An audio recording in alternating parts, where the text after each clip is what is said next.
इस TV news देख रहे हैं आप। आज की प्रमुख खबरों के साथ मैं हूं अंसारुल हक। पहले सुर्खियां। चांद का हुआ दीदार, कल पढ़ी जाएगी ईद उल फित्र की नमाज। मोतिहारी ईदगाह में 8:15 बजे होगी जमात। चंपारण के सभी सीबीएसई एफिलिएटेड स्कूलों की एक महत्वपूर्ण बैठक जीवन इंटरनेशनल स्कूल के सभागार में हुई संपन्न। शिक्षा की गुणवत्ता सुधारने और विद्यार्थियों के सर्वांगीण विकास के लिए हुआ विमर्श। पूर्वी चंपारण जिले में अपराधियों ने एक बार फिर एक बड़ी वारदात को दिया अंजाम। अपाची सवार 3 अपराधियों ने हार्डवेयर व्यवसायी को मारी गोली।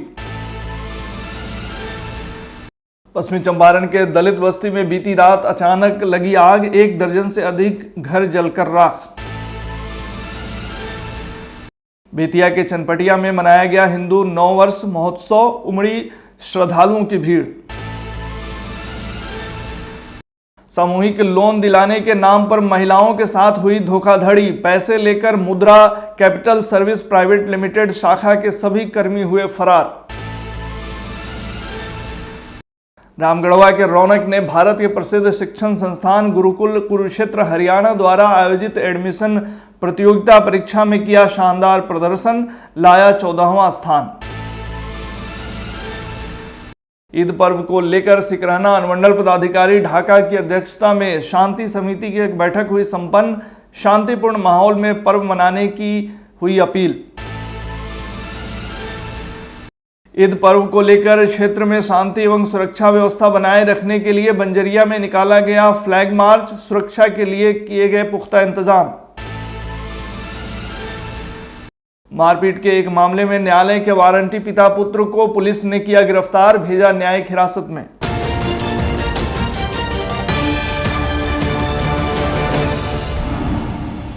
देश के अन्य जगहों सहित मोतिहारी में भी आज शाम ईद का चांद नजर आ गया। अब देश भर में कल धूमधाम से ईद उल फित्र का त्यौहार मनाया जाएगा। गौरतलब है कि आज 29 रोजे मुकम्मल होने के बाद चांद के दीदार के लिए लोग आसमान की ओर नजरें गड़ाए हुए थे, जबकि मस्जिदों के बाहर खुशी का माहौल था। गौरतलब है कि ईद उल फित्र इस्लाम धर्म का सबसे बड़ा त्यौहार माना जाता है, जो रमज़ान के पवित्र महीने के ख़त्म होने के बाद मनाया जाता है। इस दिन लोग ईद की नमाज विभिन्न ईदगाहों और मस्जिदों में अदा करते हैं, गरीबों और ज़रूरतमंदों को ज़कात और फितरा देते हैं और एक दूसरे के घर जाकर सेवइयों और मिठाइयों का लुत्फ़ उठाते हैं। मोतिहारी में ईद की नमाज मठिया स्थित ईदगाह में सुबह 8:15 बजे अदा की जाएगी। चंपारण के सभी सीबीएसई एफिलिएटेड स्कूलों की एक महत्वपूर्ण बैठक जीवन इंटरनेशनल स्कूल मोतिहारी के सभागार में संपन्न हुई। इस बैठक की अध्यक्षता शिक्षाविद डॉक्टर सीबी सिंह ने की, जबकि विशिष्ट अतिथि के रूप में अरुण ठाकुर मौजूद रहे, जबकि संचालन संतोष कुमार रोशन ने किया। बैठक की शुरुआत करते हुए विद्यापति झा ने सीबीएसई स्कूलों से जुड़े कई महत्वपूर्ण मुद्दों पर प्रकाश डाला। उन्होंने विद्यालयों की वर्तमान चुनौतियों और आवश्यक सुधारों पर विस्तृत चर्चा की। इस चर्चा में विभिन्न गणमान्य व्यक्तियों ने भी अपनी अपनी राय रखी और महत्वपूर्ण सुझाव दिए। सभी वक्ताओं ने विद्यालय की शिक्षा प्रणाली को और अधिक प्रभावशाली बनाने तथा विद्यार्थियों के सर्वांगीण विकास पर बल दिया। बैठक में उपस्थित सभी सीबीएसई एफिलिएटेड स्कूलों के निदेशकों और प्राचार्यों ने विभिन्न शैक्षिक विषयों पर अपने सुझाव साझा किए। विशेष रूप से 9वीं एवं 12वीं कक्षा तक के छात्रों की नियमित उपस्थिति को अनिवार्य करने का सर्वसम्मति से निर्णय लिया गया। यह निर्णय विद्यार्थियों की पढ़ाई में सततता बनाए रखने और उनके शैक्षिक विकास को सुनिश्चित करने के लिए लिया गया।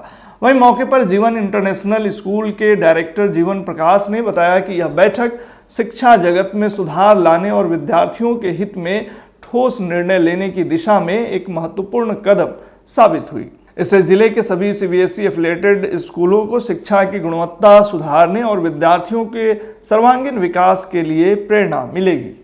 पूर्वी चंपारण जिले के हरसिद्धि थाना क्षेत्र अंतर्गत गाय घाट में अपराधियों ने एक बार फिर एक बड़ी वारदात को अंजाम दिया।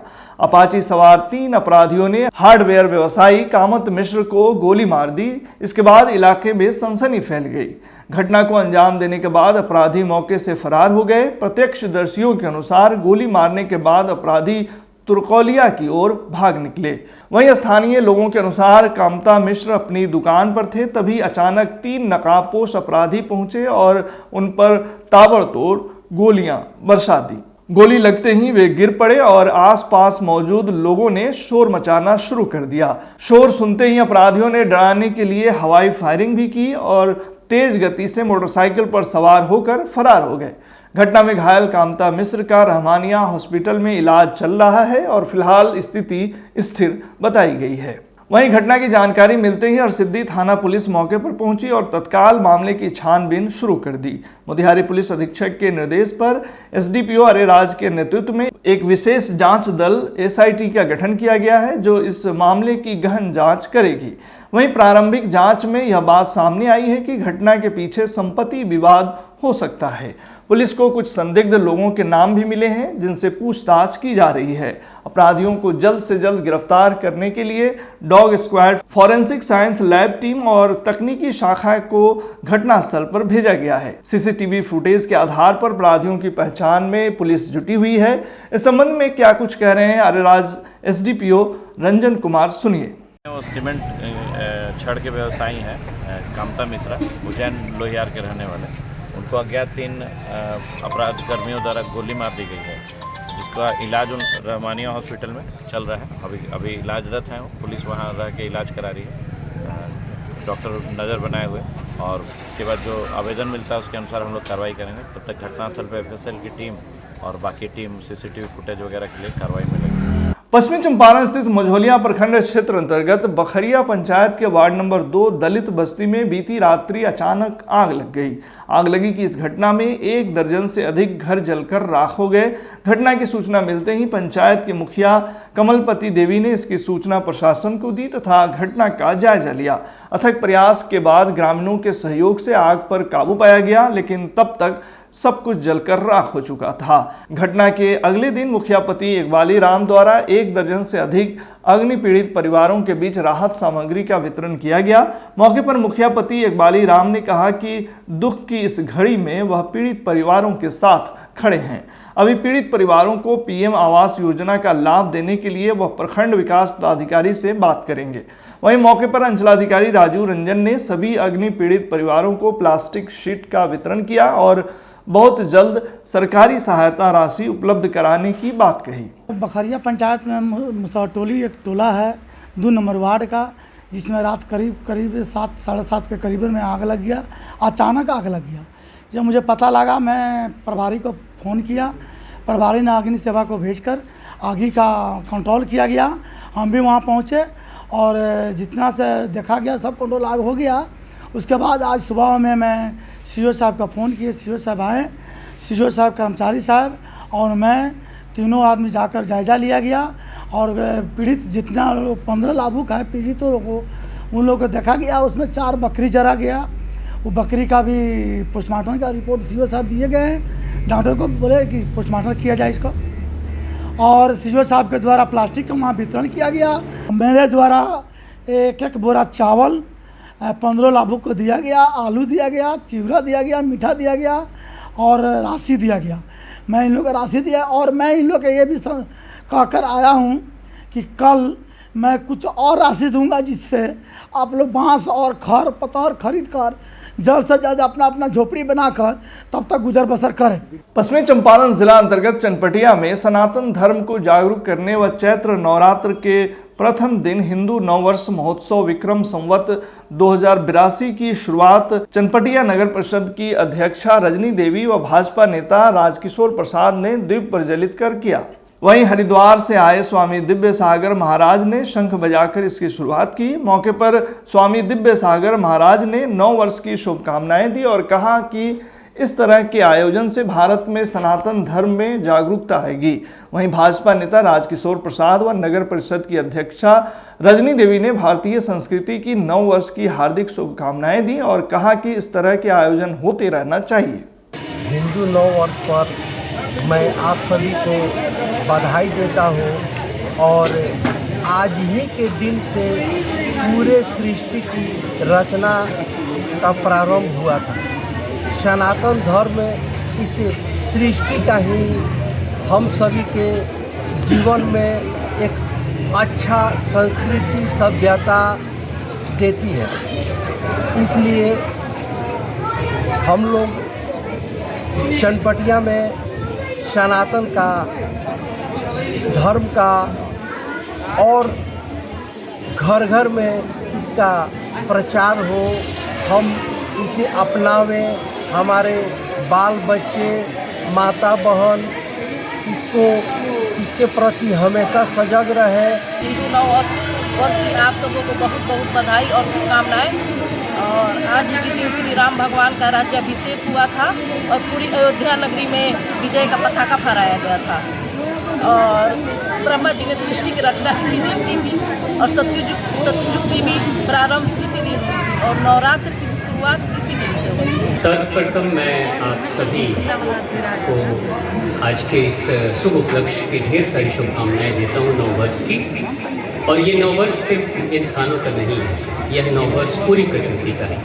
सनातन धर्म, हिंदू, जीव जंतु, पशु पक्षी, जंगल, जमीन, नदियाँ सबको अपने साथ समागम करते हुए ये पूरी प्रकृति की उपासना, पूजा और नववर्षम मना रहे हैं। जैसे आप सभी को पता है कि वसंत ऋतु की शुरुआत है, यानी कि प्रकृति भी आनंदित है, प्रसन्न है, उसके लिए भी नव वर्ष है और आज मनुष्य भी नव वर्ष के रूप में हम लोग मना रहे हैं। पूर्वी चंपारण जिला अंतर्गत ढाका थाना क्षेत्र के लहन ढाका मुख्य पथ स्थित मुद्रा कैपिटल सर्विस प्राइवेट लिमिटेड शाखा कर्मियों के द्वारा मवेशी खरीदने के लिए सामूहिक ऋण दिलाने का प्रलोभन देकर लगभग सैकड़ों ग्रामीण क्षेत्र की महिलाओं से रुपया लेकर फरार हो जाने का मामला प्रकाश में आया है, जिसको लेकर शिकारगंज थाना क्षेत्र के हरनैना गांव के कई महिलाओं ने एक ही लिखित आवेदन पर संयुक्त रूप से हस्ताक्षर करते हुए सिकरैना अनुमंडल कार्यालय ढाका पहुंची, जहां महिलाओं ने एसटीवी न्यूज के माध्यम से बताया कि मुद्रा कैपिटल सर्विस प्राइवेट लिमिटेड शाखा के अपने आप को प्रबंधक बताकर हरनैना गांव में पहुंचकर दुधारू मवेशी खरीदने के नाम पर सामूहिक ऋण देने हेतु कई महिलाओं से अग्रिम बीमा की राशि के नाम से 2150 रुपये की उगाही की गई। फिर बीमा की राशि लेने के पश्चात सभी महिलाओं को पासबुक निर्गत किया गया। फिर उसके बाद शाखा के कर्मियों के द्वारा सभी महिलाओं को 45,000 रुपये ऋण देने के लिए कार्यालय बुलाया गया। लेकिन जब सभी महिलाएं कार्यालय पहुंची तो कार्यालय के मुख्य गेट पर ताला लटका हुआ था। महिलाओं ने बीमा की राशि वापस लौटाने तथा बैंक कर्मियों के विरुद्ध कार्रवाई करने की मांग की है। पति नाम अरविंद कुमार, उसके बाद घर कोहबरा बटुआ पंचायत हरनैना है, पोस्ट कटमलिया थाना शिकारगंज जिला पूर्वी चंपारण का निवासी हूँ। मेरे घर पे मुद्रा कैपिटल प्राइवेट लिमिटेड वाला गया था, बोला दीदी हम लोग सामूहिक लोन देते हैं, 40,000 से 60,000 के बीच में देते हैं और इस सामूहिक लोन देते हैं। उसके बाद में पर्सनल लोन हम 3 लाख तक देते हैं। तो हम बोले कि ठीक है सर, हम लोग ग्रुप बना के आपको इन्फॉर्म करेंगे। कल होके गया, बोला कि दीदी सब लोग डॉक्यूमेंट इकट्ठा कर लिए। हम बोले कि हाँ सर इकट्ठा कर लिए हैं। उसके बाद में सारा आधार, पहचान, खाता, फोटो सब लिया और बोला दीदी कि पास करके हम आपको ब्रांच पे बताएंगे। इसका ब्रांच है लहन ढाकावाल डिग्री कॉलेज मदनी टोला के मेन रोड पे है ये। उसके बाद में क्या हुआ, पास करने के बाद ब्रांच में से फ़ोन किया, दीदी फलाना दीदी का 55,000, फलाना दीदी का इतना हुआ, 45,000 से हो गया है कि हम लोग कल घर विजिट करने आएंगे। हम बोले ठीक है आइए। सब दीदी अपना अपना ओरिजिनल हार्ड कॉपी लेके बैठिएगा। हम बोले कि ठीक है। बैठने के बाद में बोला कि इंश्योरेंस का पैसा लेके बैठिएगा। हम लोग झूठ मूठ के बोले कि ठीक है दीदी, हम लोग इंश्योरेंस का पैसा हाथ में लेके बैठे हुए हैं। उसको बोले आया, उसमें रेडमी टिकट पे साइन करवाया, इंश्योरेंस का ऐसा वाला कार्ड और पास इंश्योरेंस कागज दिया और बोला क्या दीदी इंश्योरेंस का पैसा जमा कराइए। हम बोले कि नहीं, यहाँ पे कोई दीदी हम लोग इंश्योरेंस का पैसा नहीं देंगे, हम लोग ब्रांच चल के देंगे, क्योंकि अदर ब्रांच पे हम लोग ब्रांच पे देते हैं। तो ब्रांच पे बोला कि 15 दीदी में नहीं जाना है, 5 दीदी जाना। हम बोले क्यों, क्या वजह? जब हम 15 दीदी जाएंगे तो वजह क्या है? तो उसमें से 5 दीदी हम लोग गए और 5 दीदी और एक्स्ट्रा से पीछे से गई। जाने के बाद में हम लोग आधा घंटा वहाँ पे गए। वहाँ पे आरओ था, जेडएम था, ऑडिटर सर थे, सबसे वेरिफिकेशन की। ये सब बोला कोई दिक्कत नहीं है दीदी, कि आपको आज अब भी अगर पैसा दे देते हैं इंश्योरेंस का तो आपको शाम तक मैसेज या खाते में पैसा चला जाएगा। जाने के बाद में आपको 8 बजे तक मैसेज गिर जाएगा, नहीं तो कल 10 बजे से पैसा अपना निकाल सकते हैं। तो हम बोले कि सर हम लोग का भरोसा नहीं हो रहा है कि आप पैसा लेके भाग जाइएगा। से हम लोग कहते हैं वैसा दीदी बात नहीं है। हम बोले कि नहीं भरोसा नहीं है। तो बोला था क्या, अगर 10 बजे पैसा नहीं जाएगा तो आप कल होके मेरे दरवाजा पे आप मेरे ब्रांच पे आप आइएगा, समझे। ब्रांच पे आइएगा तो जब हम लोग सुबह में इंतज़ार किए 8 बजे तक, मैसेज कुछ नहीं गिरा है, तो हम लोग का घर का सदस्य 2-4 लोग आया है तो देखा है शटर खुला हुआ था, मकान मालिक के रूम में ताला लॉक था। कितना रुपया आप लोगों से लिया गया? एक गांव से 50,000 लिया, एक गांव से 5 प्रखंड का और अनेकों गांव से 1.5 लाख रुपया लेके। मेरा नाम कौशल्या देवी है। मेरा गांव से फिर वो उसी तरह 70 आदमी का कागज लेकर पैसा लेकर भाग गया है। आपके गांव से? मेरा गांव से 70 आदमी का? 70 आदमी का। अच्छा, कितना रुपया लिया गया है? 3,000 सबसे। एक आदमी से 70 आदमी ने तो जोड़ लीजिए। अच्छा, फिर उसके बाद में क्या हुआ? उसके बाद में तो कल पैसे लिए आए बार भागिए गए। अच्छा, तो क्या बोला अभी है कि नहीं है सब लोग वहाँ नहीं, पर? वहाँ पर नहीं। वो लोग इसमें सबसे ज्यादा पूर्वी चंपारण के रामगढ़वा बाजार स्थित व्यवसायी प्रताप कुमार गुप्ता के पुत्र रौनक कुमार ने भारत के प्रसिद्ध शिक्षण संस्थान गुरुकुल कुरुक्षेत्र हरियाणा द्वारा आयोजित एडमिशन प्रतियोगिता परीक्षा में पूरे संस्थान में 14वां स्थान प्राप्त किया है। रौनक कुमार ने बताया कि परीक्षा में कुल 2200 परीक्षार्थी भाग लिए थे, जिसमें पूरे संस्थान में उन्हें 14वां स्थान मिला है। बेटे की कामयाबी पर पिता प्रताप कुमार गुप्ता ने कहा कि रिजल्ट देखने के बाद खुशी का ठिकाना नहीं था। एक पिता के लिए बेटे की सफलता से बड़ी खुशी और क्या हो सकती है। रौनक ने अपने सफलता का श्रेय अपने गुरु माता पिता को दिया है।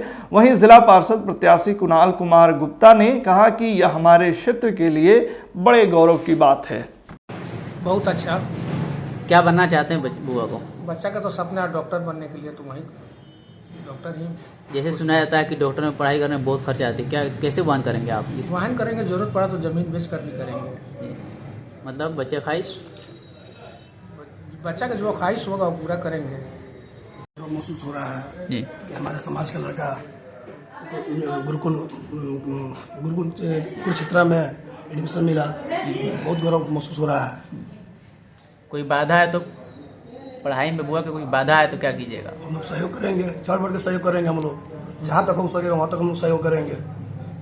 कैसा लगता है लड़का? होनहार जैसे दिख रहा है या कैसे दिख रहा है? होनहार लड़का है। ईद पर्व को लेकर सिकरहना अनुमंडल पदाधिकारी ढाका की अध्यक्षता में शांति समिति की एक बैठक संपन्न हुई।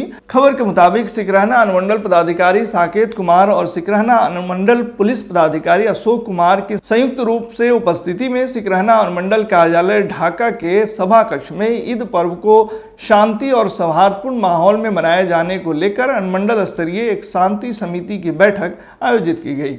बैठक के दौरान उपस्थित जनप्रतिनिधि, प्रबुद्धजन एवं दोनों समुदाय के समाज सेवियों द्वारा ईद, चैत्र नवरात्रि, छठ पूजा एवं रामनवमी पर्व को लेकर परिचर्चा की गई। बैठक को संबोधित करते हुए अनुमंडल पदाधिकारी साकेत कुमार ने कहा कि बीते कुछ दिन पहले आपसी सौहार्दपूर्ण माहौल में सभी त्यौहार संपन्न हुए, इसके लिए आप सभी लोग धन्यवाद के पात्र हैं। उन्होंने कहा कि आगे भी इसका सभी लोग ख्याल रखें। अभी आज बैठक हम लोगों ने बैठक किया है, तो इसमें जो भी हम लोग का जो अधिकारी और मजिस्ट्रेट, पूरे फोर्स ऑफ मजिस्ट्रेट की जो डिप्यूटेशन होता है वो हम लोग कर रहे हैं। साथ ही जो शरारती तत्व होते हैं उन पर भी हम लोग बॉल डाउन और जो भी हमारा जो प्रशासनिक कार्रवाई होता है वो किया जा रहा है। तो यही उम्मीद करते हैं कि हमारा जो पर्व वो शांतिपूर्वक निकलेगा।